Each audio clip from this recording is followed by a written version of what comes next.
Tensions between Azerbaijan and Russia are rapidly growing. Security forces raids continue. The parties have exchanged notes of protest. Cultural events, both public and private, have been cancelled.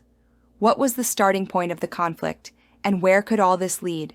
Let's find out. On June 27th, Russian security forces conducted a mass raid in Yekaterinburg, during which 50 ethnic Azerbaijanis were detained. They were accused of involvement in particularly serious crimes committed 25 and 15 years ago. Shortly after their arrest, the brothers, Gusein and Ziadin Safarov, died.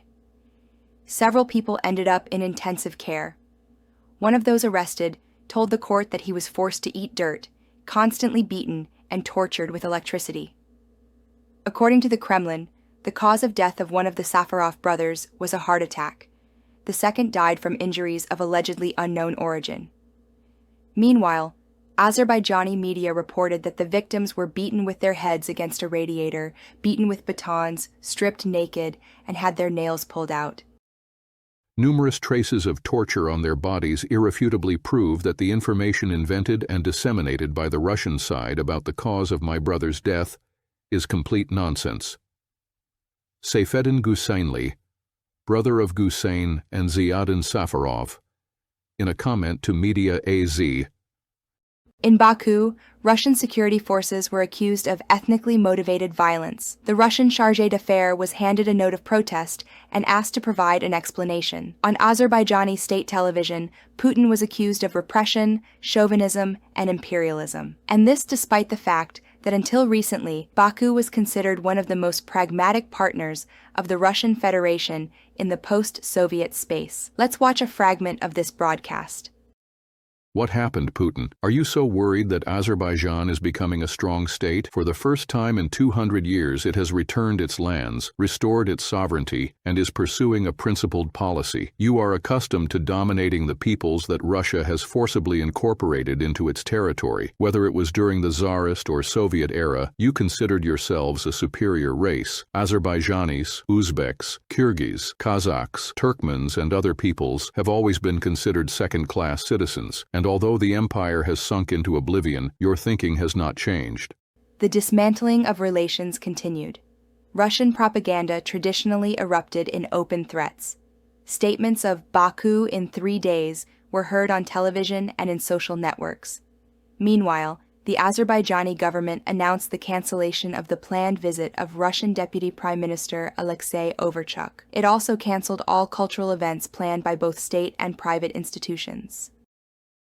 Taking into account the demonstrative, targeted, and extrajudicial killings and acts of violence committed by Russian law enforcement agencies against Azerbaijanis on ethnic grounds in Yekaterinburg, and also taking into account that such cases have recently become systematic, all cultural events between Azerbaijan and Russia, including concerts, festivals, performances, exhibitions, and others planned for holding by Russian state and private institutions, are cancelled.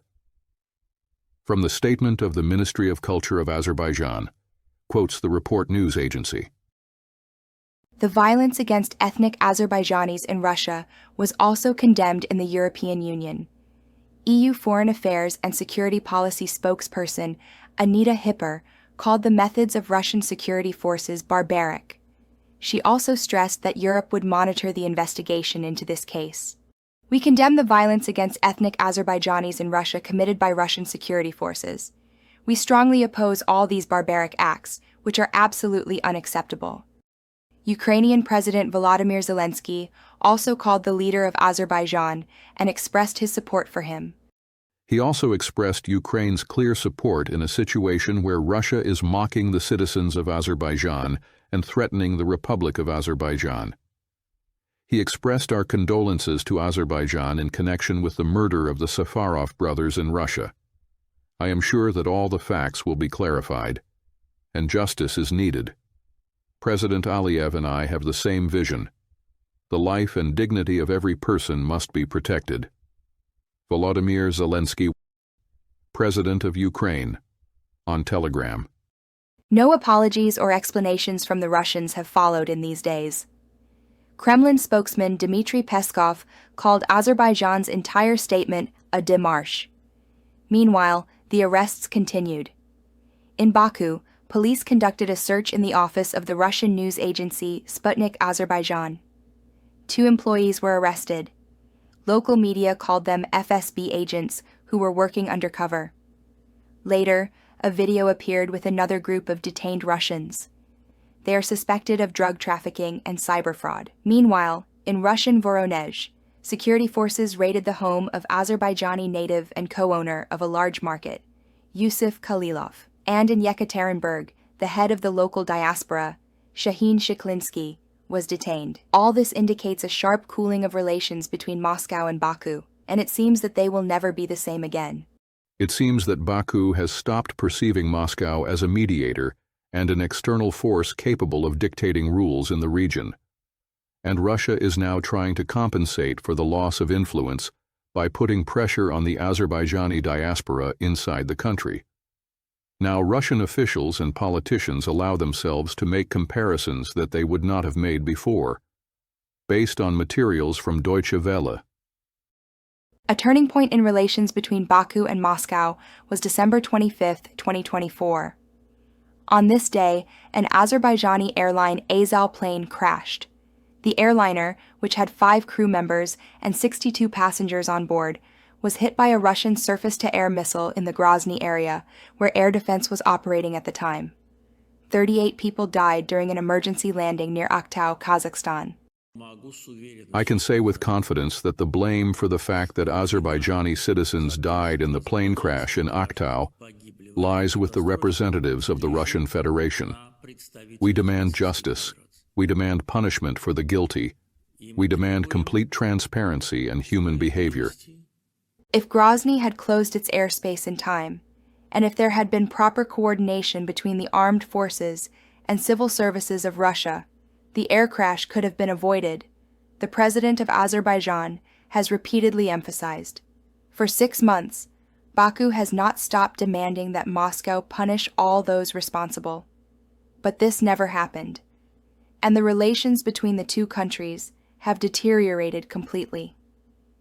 Now the Azerbaijani Food Safety Agency has announced that it has discovered a large batch of low-quality products from Russia, and this means that economic ties between the countries may also be severed.